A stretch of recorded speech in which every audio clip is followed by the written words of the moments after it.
Hello, welcome. Nesson.com's The Spread, which is also Nesson.com's Football Picks podcast. I am of Nesson.com fame, Mike Cole, joined, as always, by Ricky Doyle, Andre Khatchaturian. Gentlemen, I go away for 1 week and everything goes to hell, which we'll get into. There's some late breaking news as we come on the air. I was gone for last week. I went to Martha's Vineyard, vacation with my beautiful wife and my dog. That was a trip that was planned for June, got moved back to September, so that answers that question. My birthday was 2 weeks ago. Andre, you texted me on my birthday, and then couldn't remember if my birthday was in September or October. So that answers that question. Wait, did I text you? Yeah, you text me, yeah. What did I say? Happy birthday, Mike, or something like that. Oh. In his defense, we're coming up upon October here, which is when he says he rarely sleeps. So he was probably just kind of a little discombobulated towards the end. It's going to be even worse this year with the Lakers in the NBA Finals. And we also a lot going on. And actually, I guess we're into week 4 here. We're going to talk about the NFL season. But I do want to bring something up that I mentioned on Twitter earlier this week. Are we in the best American sports week of all time? I mean, is it? On paper, at least.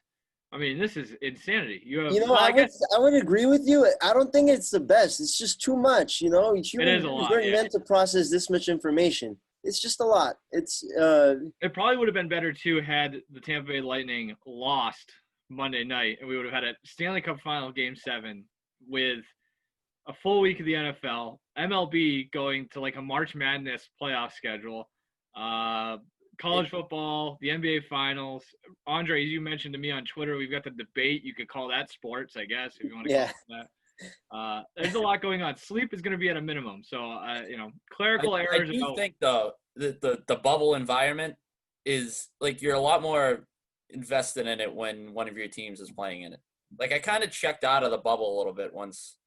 Obviously, I'm a Bruins fan, so my interest in the NHL playoffs went down a little bit once they were. I really did not pay much attention at all. Like, I tuned in when I saw the games were close or whatever, but yeah. Who won the Conn Smythe Trophy?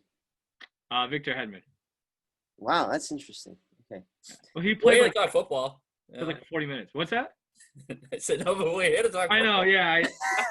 I fell right into that trap. Yeah. We just wanted to figure out if you hit your constant. There are so many people right now who are so pissed off that we've gone 3 minutes without talking about football. And I apologize to those people. And if those people are watching on YouTube, they should stop right now. Now that they've given us the view, I don't really care. Stop right now. Open their phone, open their computer, do whatever they have to do. Go over to iTunes or Spotify, search for Nesson The Spread, and download, rate, review, subscribe, do all of those things. Carry us with you in your phone. When you go to the grocery store. I went to the grocery store last night. It is one of my favorite hobbies in the world at this point. I can listen to my podcast in peace. I just walk up and down the aisles. A little stressful, yes, but a nice time to kind of recalibrate my thoughts. So take us with you to the grocery store. Take us with you to the dog park. There's just what's better than having us talk about football for 45 minutes or so as you go about your daily life. So make sure you rate and review, subscribe, download iTunes, Spotify, wherever you get your podcasts. And if you have to do the YouTube thing, that's fine too. We appreciate it nonetheless. So, all right. Well said, Mike. Well said. We're on to week 4. Pretty wild. Once week 4 kicks off, we'll be in October, which is nuts. But that is life in this hellscape that is 2020. Before we get into week 4 games, we'll pick the 3 best games, and then we'll do our locks and upsets, and we'll get out. Let's see how we did in week 3, which was a follow-up to my just fantastic week 2 performance, I will say. I led the way last week with a 9-7 record. Mike, you were 7-9, and Ricky, you were 5-11. You started off great in week 1. I don't know what's happened to you, Ricky. You're falling apart. Mighty. I was dominating that after the 1 o'clock game, so it was like something like 7-2 or something, and then it kind of fell off in the late. I was saying, Mike, last week when you were gone, that I was sort of backing what you said the previous week, where a lot of these games, like you feel like you got a good feel for it, and then there's just a lot of late game swings, and you end up falling on the wrong side of the points. So that's not to make excuses or anything, but like there were a lot of games, but maybe not so much this past week, but definitely in the first 2 weeks where even when I was wrong, felt good about the pick. You know what I mean? Felt good about the read you had on it. But there were a few surprising aspects this week. So I didn't expect that Monday night game to go the way it did. I think we all whiffed on that. I don't know why Baltimore went away from the run just because they were trailing. Oh, yeah, we're going to stop running the football. Yeah, that's a good They point. did the same thing against the Titans in the playoffs last year.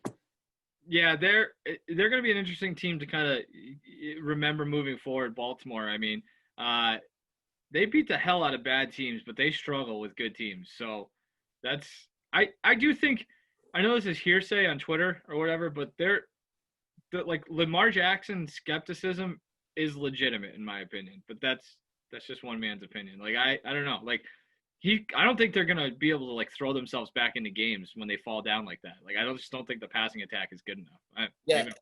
Everybody's very quick to put him and Patrick Mahomes in like the same tier among the top NFL quarterbacks, but I think the gap between those two guys is pretty significant. It's garbage. Like he's not. Lamar Jackson is the MVP. He was awesome last year. Like he's not yet in the Wilson, Mahomes, Rodgers, maybe echelon yet. He's close, but I don't think he's there yet. So, guys, let's do week 4, and we will start.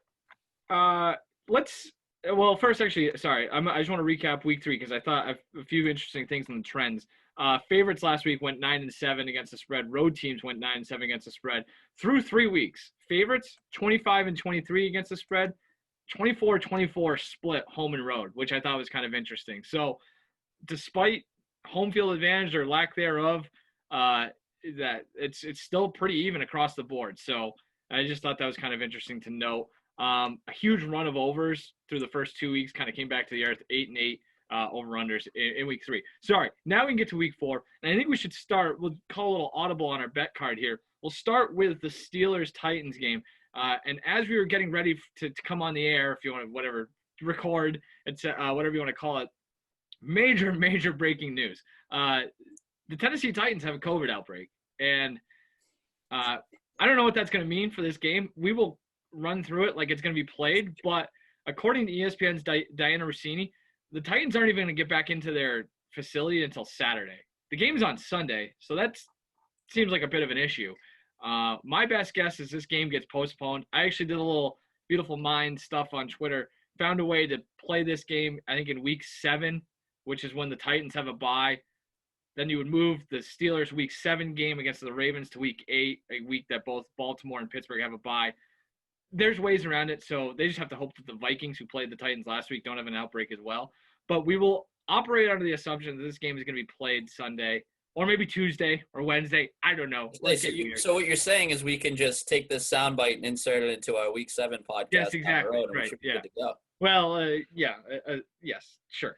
We'll just pretend that both teams are 3-0. We'll all go on vacation that week when they reconvene. Yeah. So it's a bummer because I thought this was a pretty interesting matchup before. What was it? 3 Titans players. Was that what it is? 3 Titans players and 5 coaches or 5 staff members. COVID. But the Titans were going to host this game in Nashville. Pittsburgh laying 1.5 coming off of another win. Both teams 3-0. Total set at 47. Weather doesn't seem to be much of an issue. Ricky, how did you handicap this one coming into it? Yeah, so this all might be moot at the end of the day, as you mentioned, but I liked the Steelers before this whole thing unfolded, and I really liked them, actually. I mean, look at that defense has really just been pretty much a continuation of last season. I mean, number 1 in the NFL in sacks, blitz percentage, pressure percentage.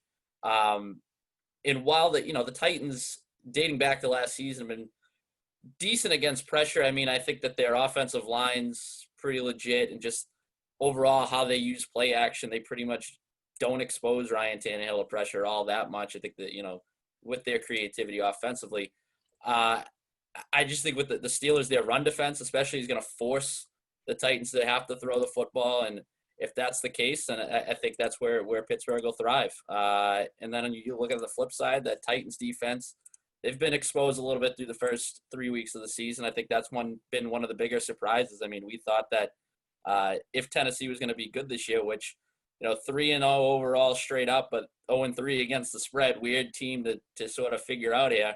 I think we thought a lot of it would be on the back of their defense, and it hasn't really been the case. Pittsburgh, meanwhile, looks rejuvenated offensively now that they actually have a quarterback. So with it being the short spread, I mean, generally I don't like laying the points on the road, but as you mentioned, the home road thing is tough to figure out this year as well. So I like Pittsburgh. And again, we don't know what's going to happen with this game, but all things being equal. So I guess I like Pittsburgh even more if they do play this game after the Titans have been outside of their facilities all week. Let me interject real quick.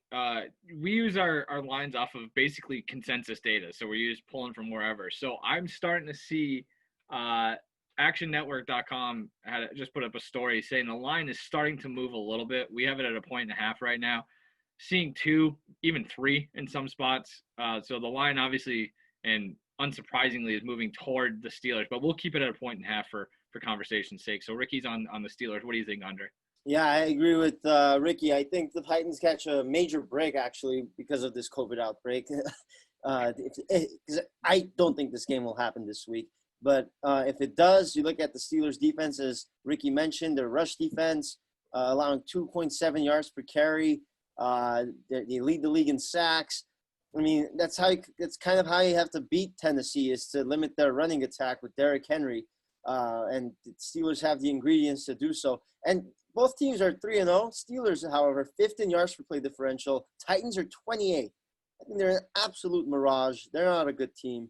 And I think if they play on Sunday or at any time this week, Pittsburgh will really expose them. And James Conner this year, he always puts up good numbers, but this year, it seems like he's having his best year, more than 5.5 yards per carry. And the Titans, they have one of the worst rush defenses in the league. I think the worst rush defense. They allow 5.8 yards per carry. So I think this can get out of hand real quick if they play.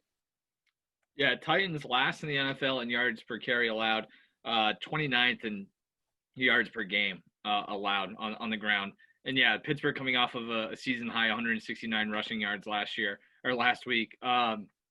The other thing too, I'm with you guys. I would take Pittsburgh. At 3, it becomes a little bit more of a question for me, but at 1.5, I would have no problem laying the 1.5 there. Injuries to Tennessee as well. Ricky, you talked about that offensive line. Taylor Lewan's got a shoulder injury. He was kind of up in the air. It sounded like A.J. Brown wasn't going to play. He's got a knee injury that's reportedly a significant knee bruise that hasn't responded well to treatment. So, take him out of there as well. And yeah, Andre, to your point, the one thing the Titans do really well, or theoretically should do really well, is run the ball with Derrick Henry. And that's the strength of that Pittsburgh defense, at least through 3 games. We saw what they did to Saquon Barkley in week 1. This would have been a tough road to hoe for Tennessee, especially when you consider the fact they're 0-3 against the spread. Something has to give at a certain point. So I'm not surprised we're all aligned on that one. Again, who knows if this is going to be played. I'm with Andre. If I could lay a bet on whether or not this game would be played, I would say no, even if I was, giving, there's going to be a ton of juice on that. But we'll see. By the time this gets published, maybe the game's already been moved, but we can only play it by ear, and it is what it is at this point. So sticking tremendous level of competition these teams have played so far, though. So that's why I was really looking forward to this game, because I think it would have been a good, who's Pittsburgh to playing? go off of moving forward. Pittsburgh's played the Giants, the Broncos, and the Texans. And Texans, yeah. Combined 0-9 record. Yeah. And then I think that's a better body of work than, I don't know. Texans are a good team. Maybe. Yeah. All right. Speaking of 3-0 teams that may or may not be a mirage, Chicago Bears return home to host the Indianapolis Colts. Colts 2-1. Chicago, as mentioned, 3-0 total at 45. The Colts come in here as 2.5-point favorites on the road against Chicago. This is an interesting matchup to say the least. Like I said, I think most people are in agreement that the Bears are a relatively what's the word I'm looking for? Uninspiring 3-0. They are making a switch at quarterback as well. Nick Foles, who came in for Mitch Trubisky in Atlanta last week, will get the start at least for 1 week against Indy. This is a interesting interconference matchup. Andre, who do you got? It's a rematch of Super Bowl Sure. 41. Something like 40? that. Yep. Revenge game. Yeah, Devin Hester going for his revenge. No, I like the Colts in this one. They lead the NFL in yards per play differential. And you talk about the Bears being a mirage. Which 3-0 team has ever switched their quarterback after going 3-0? This just Exactly. I don't think that's ever happened before. Maybe it has. I don't know. But the Colts also lead the league in interceptions. Their defense has been remarkable this year. Lead the league in yards allowed per play. This Colts defense looks for real. And Phillip Rivers is a veteran quarterback. He has some good weapons. And you just look at that team. They just look like a more complete team than the Bears do. The Bears look like they have a lot of flaws. They had to do 2 miraculous comebacks against some crappy teams in the Lions and who else did they come back against? The Falcons in order to beat 3-0. They could easily be a 1-2 team right now. Whereas I look at this Colts team and that after that week 1 loss, which you can easily blame that on having a new quarterback, Phillip Rivers in the new system, they seem like they've gotten it together. And sure, they again, I don't know what I was going into, but yeah, the Colts, I was going to say the Colts have beaten 2 winless teams, but they did their job against those 2 winless teams. They blew them out of the water. So I really like them this week against the Bears as well. Yeah, I might. If I was to do anything with this game, I might lean towards the under. I think the total is set at 45. I mean, these 2 defenses, this could turn into a little bit of a rock fight here. I think with that being the case, I would side on the year of Indianapolis's defense at this point. I think Chicago's defense is still not quite at the level we've seen in previous seasons. I don't know if that pass rush is as good as it's been in years past. Meanwhile, the Colts, look at them, second in pressure percentage despite the lowest blitz percentage in the NFL. So they're covering guys down the field, and that's going to make life difficult for Nick Foles. I think a lot of what you saw in that comeback last week was more an indictment on the Falcons than anything that the Bears did, really. I also like the fact that the Colts are there's only 2 teams that have allowed fewer yards after the catch. They don't miss tackles, so they're pretty, well-rounded and just strong defensively. And I just think that's going to create problems for that Bears offense. And then on the flip side, the Bears defense, like I said, I don't think it's quite as daunting as it's been in the past. It's good, but I think that pass rush is going to be negated a little bit by both the Colts offensive line and Phillip Rivers just gets rid of the ball. I mean, that is the one thing I think I worry a little bit about is just laying points with Phillip Rivers on the road because there is that inherent level of uncertainty and unpredictability. But I do look at one thing. Only 1 quarterback last year held the ball longer than Jacoby Brissett, who obviously was the Colts starting quarterback. Only 3 quarterbacks this year have held the ball a shorter period of time than Phillip Rivers. So he gets it, he slings it, and I think that works out well against this Bears pass rush. Yeah, he just has to not make mistakes, which has been a bit of an issue for him. Screw it up. What's it? Just don't screw it up. Yeah, really, because that's the path to Chicago winning this game, right? Phillip Rivers throws 2 picks, puts Chicago in relatively short yardage, and they find ways to score a few points. Other than that, I don't know how Chicago scores points because you go back. I forget which one of you mentioned. I think it was Ricky saying last week is more of an indictment on the Falcons than it was, Nick Foles in that Chicago offense because Foles didn't play especially great. No. And here's the thing too. And for me this week, I'm big on explosive play stuff. I'm starting to dig into that. I think the stats are finally the metrics are finally starting to mean something. You look at 2 of those he threw 3 touchdown passes. One was a 37-yard touchdown pass. The other one was a 28-yard touchdown pass. Indy has allowed just 7 plays total of 15 yards or more through the air this season. They're 7th in the NFL, tied for 7th in the NFL in explosive play rankings, passing per Sharp Football Stats. They've allowed the fewest yards per attempt through 3 weeks. They're not giving up big plays. I think that's the only way. The 2 ways that Chicago scores points this week are either through big plays or, the short fields on turnovers. So I don't think they're going to get those big plays. And I think, that I think Phillip Rivers finds a way to protect the ball. I think you can easily say, too, the Colts, they don't allow that many explosive plays. Well, who have they played? But again, to your point, like it's the Bears offense. I don't think that's Yeah, that right. Yeah, exactly. And I think there's a handful of matchups this week. Ricky mentioned the under. I think there's a few matchups this week where it's a lot like this, where you start looking at the numbers and kind of say, what one team does really well against another team. I think there's gonna be a lot of unders this week in terms of like just rock fight defensive games. So it's also too the Colts defense. I mean, like you said, Andre, the level of competition that they face so far, the Vikings and Jets. I mean, like that could sort of be your basis for saying like, is this Colts defense for real? But just look at like the personnel. I mean, we thought this Colts defense was going to be good, and everything sort of backs up our expectations. I mean, I mentioned like the pressure percentage in spite of not really blitzing a whole lot.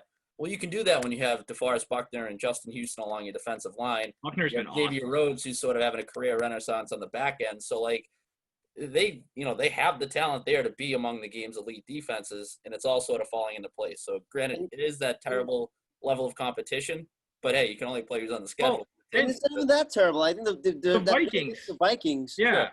They held Dalvin Cook to 63 rushing yards. Right. And Kirk Cousins, yeah, he has his downsides, but he was horrible that game. 11 of 26 with 3 picks, no touchdowns. I think that's a lot of the Colts defense, not just Kirk Cousins being Kirk Cousins. I agree. Yeah. So we are unanimous through 2 games, if I'm not mistaken. I will take the Colts as well. All right. Because I think we were across the board last week. Yeah. Too. Yeah.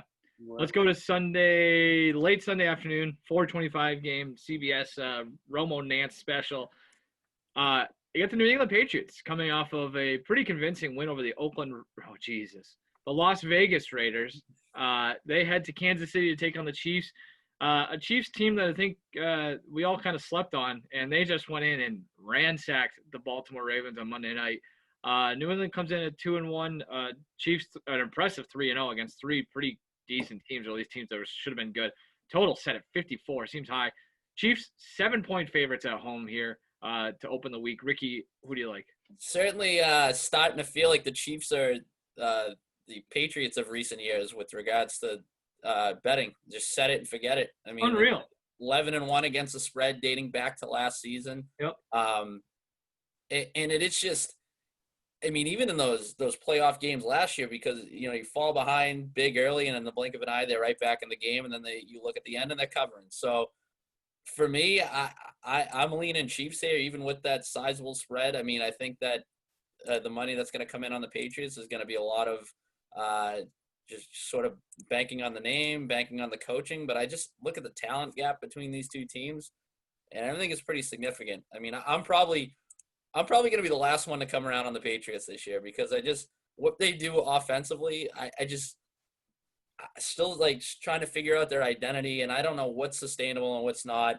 And meanwhile, I just, if the Chiefs are able to show up defensively like they did on Monday night against the Ravens, slow down that rushing attack, force the Patriots into some 3rd and longs, and you're just giving the ball back consistently to Patrick Mahomes and company, I just think it could be a long day for the Patriots.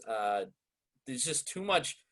The main thing is speed. I mean, you look at the sheer speed. If this is a foot race, oh my God. I mean, the Chiefs, the advantage there is just off the charts. So that is it's a lot of points, but I'll lay them. Before I hand it over to Andre, that is something I have in my notes. One of our Nesson.com Patriots writers, Doug Kyde, mentioned this in his rewatch piece this morning, that they've had to move Juwan Bentley to the outside linebacker, who they thought was supposed to be the centerpiece of their defense, without Dante Hightower, because he's not fast enough, and he lacks that lateral quickness, which is something that almost certainly would get exposed against a team like the Chiefs, to your point, Ricky, who have just so much speed on the offense, whereas the Patriots, their biggest issue on their defense is a lack of team speed. So that is something to keep in mind. Andre, who do you like in this one? Just, to me, the Patriots, I just think they feel like a team that if they're going to go up against inferior competition, or, if they – like beating the Raiders is the perfect example. Yeah. Like they're going to be able to expose some teams' flaws, but when you face a team like the Chiefs, whose flaws are minimal, if there are any, then it's just you're asking them to, you're asking for their best players to step up. And quite honestly, I don't know who the Patriots' best players are so far. So you say, Chiefs' flaws are minimal, but they do have a very major flaw, and it's their rush defense, which Baltimore exposed throughout that first quarter, I guess. in that Monday Night Football game. And then for whatever reason, they decided to not run the ball at all. And Lamar Jackson, could be limited sometimes when it comes to throwing the ball. One thing the Patriots have done this year is run the ball. They're third in the league in rush attempts. And you know who's second in the league in rush attempts? Los Angeles Chargers, who almost beat the Chiefs in week 2 because they dominated the time of possession in that game. 40 minutes of time of possession in that game, the Chargers did. And they almost came out and beat the Chiefs. It was a 23-20 game. I don't think the Patriots, if they fall behind in this game, I don't think they're going away from running the ball. I think they're going to continue to run the ball because they just have to. I mean, their wide receivers are limited. They don't have that explosiveness. And I think Bill Belichick's smart enough where he knows that he runs the ball against his weak rush defense, can eat up some clock, keep the ball away from Patrick Mahomes' hands. And that's the way you beat the Chiefs. Keep the ball away from him. That if he has the ball, he's going to beat you. Win the time of possession, you'll win the game. And I think the Patriots do that this week, and they cover. I'm with Andre, at least in terms of the covering, because I'll take the points with the Patriots. Ricky raised a lot of good points, and I think it either is, I could see this coming down to a field goal, or I could see, the Chiefs winning 45-7, and if the latter happens, then I'll just wear it. You know what I mean? But for me, it comes down to the running game, and you look at. I thought this was interesting. Going back to the explosive play stuff, the explosive run rate. Chiefs rank second in the entire NFL. They're not giving up huge runs, which I thought was really interesting considering they're 28th in the league in yards per carry and 27th in yards allowed per game. That makes me think that the Patriots are going to run the ball 100 times, try to play keep away. I think they have the personnel to do that. They are through 3 weeks 7th in time of possession. So I think this is just going to be one of those keep away, just run the ball a lot. Try to shorten the game. Classic, keep the other guy. The best defense is having the ball. I think they find a way to do that because I'm not convinced that the Chiefs can't stop the run at a consistent enough basis. I will say, though, and this is why I think if it's a blowout, I wouldn't be shocked either. You're walking a very tight rope in that regard because I do think that when the Chiefs get the ball, they're going to make the most of their opportunities because, to Ricky's point, I just wonder how much, offense or defensive talent or speed or skill, whatever you want to call it, the Patriots have. And to that point, I will say the Patriots just, can you limit the big plays? They've struggled to do that this season. They're allowing 7.8 yards per pass attempt, just 27th in the league. That's more than 2 yards worse per pass attempt than they were last season when they led the league. You saw that in Seattle. That was a big issue, giving up big plays. In the past, it feels like it's something that Bill Belichick has done really well, right? It's like, can you just limit the big plays? Don't let anybody get behind you. I just assume maybe they'll find a way to do that this week, just enough to keep it close. I think the Chiefs ultimately win, but I think the Patriots can keep it within the touchdown. But even if that happens, I think it's important to not go away from the script and continue to run the ball. We saw in the Bills-Rams game this week. What was it, 28-3 at one point? The Bills were beating the Rams. The Rams didn't get away from the run. They continued to run the ball well. Darrell Henderson had 114 rushing yards. They got back in the game just by running the ball and sticking to their script from the start of the game. And they ended up winning the time of possession. They almost came back and they won that game. If you fall behind big, even if it's 21-0 in the first quarter, stick to the run. That's how you're going to beat the Chiefs. I am wondering how that Patriots offensive line holds up. I mean, you can get away with it with Joe Thuney playing center when you're going up against the Raiders. And the game plan kind of eliminated any possibility of that Raiders pass rush doing anything, which isn't a good pass rush to begin with. Now you got Chris Jones lining up over him, Mike Pennell in the middle. That Chiefs pass ruch could cause some problems to the Patriots. I will say they aren't able to run the ball. That would have been a major, major issue if there were 70,000 fans in the stadium this week, where it's like you got a new center in there. I know Thuney is, one of the best interior offensive linemen in the NFL, but calling out blitzes, blitz pickups, and protection slides and things like that would have been far more difficult. And I still think 7,000 fans or whatever at Chiefs games. I know they had a handful or whatever. But that's another thing in this weird season. You just got to keep in mind it's not been much of an issue. All right, let's do locks and upsets. Andre, who's your lock? I like the Saints over the Lions. Forget what the spread is on that right now, but the Saints, they're catching a break this week. Finally, the first 3 weeks of the season, they had all these high-profile games. Week 1 against Tampa Bay, Tom Brady's first game. Week 2, Monday night against Vegas in that first game of that in that new stadium. And then this past week, a Sunday nighter against the Packers, another 4-point favorites on the road against the Lions. I think this is, just having a nice 1 o'clock game against a really bad team is going to help them get things back together. The Lions are 27th in yards per play differential. Meanwhile, the Saints are 7th. So it's a huge gap. I think the Saints are, they're still one of the best teams in the league despite the last 2 games. I'll take the Saints over the Lions. I'll take the Cowboys, 4.5-point favorites over the Browns. Cleveland coming off back-to-back wins. Last time they were above 500 was going into Week 15 of the 2014 season. They also haven't beat an NFC team since November 2014. So a lot of bad Browns teams obviously mixed in there. So do whatever you want with those trends. But this is mostly just I think that this is the week where Baker Mayfield and the Cleveland's passing attack is going to have to do something. I mean, the last 2 weeks they've sort of relied on the ground game, understandably so. Against. Sorry to interrupt, Ricky. They hadn't beaten an NFC team since 2014 on the road.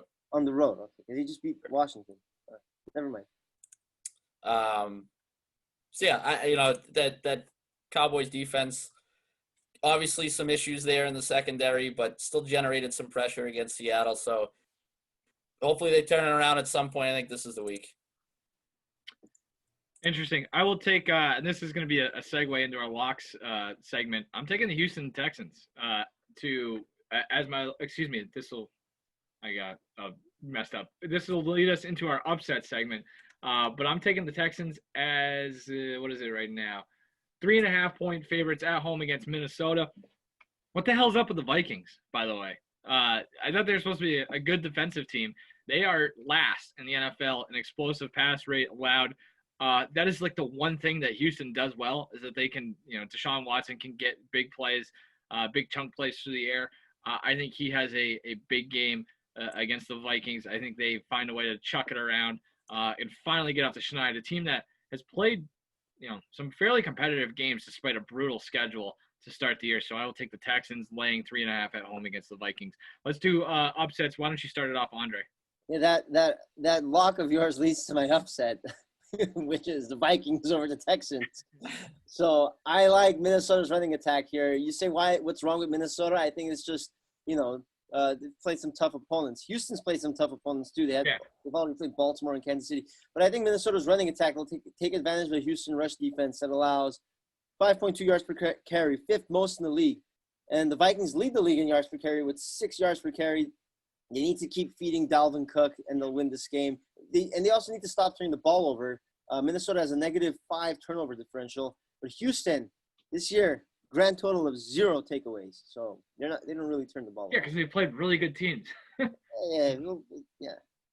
Look, I had to pick an upset, all right? I understand the Vikings are allergic to the football though. So Ricky, who do you like? I'll take the Raiders. Right now, I think they're 2.5-point underdogs, hosting the Bills, who had an emotional comeback against the Rams. That game was all over the place, making bettors sweat that one out. There's actually a couple of games in a row where the Bills have been sort of all over the place. They had that Dolphins game as well. So I just think that they're sort of due for an emotional letdown here. I think the Raiders get a better performance this week from the combination of Darren Waller and Josh Jacobs. They're both on the injury report last week. Patriots did a good job taking Waller away. Coming back home. The Raiders were coming off that short week when they traveled to Gillette, so won't have that to contest with. I think this is a good spot for an underdog to win outright. The Nathan Peterman Bowl. I'll take the Jacksonville Jaguars as 3-point road dogs against Cincinnati Bengals. I have in my notes, I hate how much I like this pick, but I guess if you're going to tell me that I can get points against Cincinnati, I'll take it, even though I love Joe Burrow and he's always the guy just loves the backdoor cover, loves keeping it close. He is, I think he's going to be one of the best quarterbacks in the NFL in short time, but this seems like a bad matchup. Cincinnati's run 225 plays this season. That's a lot. That's actually second in the NFL. but they've had the worst explosive play percentage in the entire NFL. They have, of those 225, just 6 have been explosive per Sharp Football Stats. That tells me they're just not, I guess they've had a couple nice drives where they're stringing together plays, but they're just the explosiveness isn't there. And now you've got a Jacksonville defense that's actually has been pretty stout. 11th against the run, tied for 3rd against the pass when it comes to explosive plays. So they don't give up big plays. So I think there's going to be a low-scoring game. I think, again, another theme in the week, rushing success. Jacksonville, 4.9 yards per carry. That's 6th in the NFL. And they proved last year when these two teams met that they can run against Cincinnati. They ran the ball 44 times for 216 yards and a 27-17 win. I think we see much of the same this week. Jacksonville, they've been pretty competitive for a team that everyone thought would be just terrible. So I think they find a way to win this game in Cincinnati. This is a football game that I would not watch unless I was wagering money on, and even then I'd be hard-pressed to tune in. But give me the Jaguars covering or winning outright while getting 3 at Cincinnati. I like that. Thanks. Anything else, guys? Coming off that huge Thursday night. What a Thursday night slate. That's a horrible Thursday. Back to back. Yeah, the Jaguars, Dolphins last week, and you got Broncos, Jets this week. Oh, my God. Yeah. Do something else on Thursday. The Thursday night games did not factor into my my question earlier about this being the greatest week in American sports history. We can always watch playoff baseball on Thursday. So. That's right. Good point, Andre. Go Padres. Sure.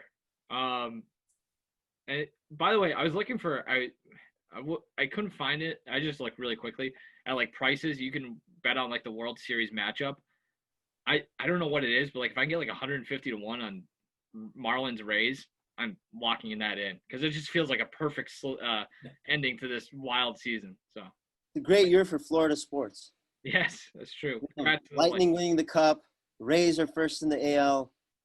Heat are in the finals, and the finals are in Orlando, and the Bucks have Tom Brady. What was it? So Marlins Rays played in Arlington, just how we always wanted. What a reward for just a tremendous job. It's coming early this year. A tremendous job of handling everything this year by Florida, who has really handled everything that's come its way with aplomb and really set the standard for how the rest of the country should operate in trying times. So congratulations, Florida. You earned it. Go listen to this on iTunes and Spotify. What a transition.